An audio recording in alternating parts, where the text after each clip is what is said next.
Hi, it's Dr. Diegues. So now something that has been more relevant in the last few months and in the last year is basically a post-COVID cough. What we have seen with this COVID virus is that some people don't get any significant symptoms. Some people can start having some hyperactive airways that basically behave like asthma, and some people can progress and have pulmonary fibrosis, which is a scarring of the lungs.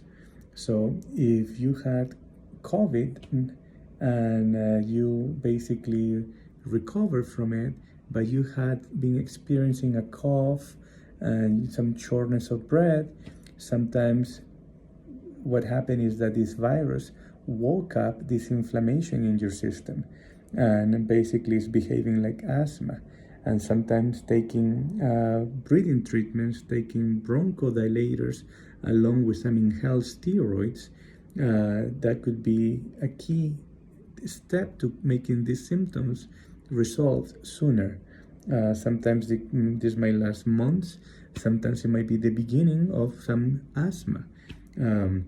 So definitely if you had COVID and you've been experiencing a cough, you've been experiencing shortness of breath, I would definitely recommend you to go see your primary doctor, see a pulmonary doctor, and try to get evaluated with pulmonary function tests, with x-rays to make sure that there's no scar tissue on your lungs from the infection, but otherwise to try some therapy that can make this cough and shortness of breath resolve sooner rather than later.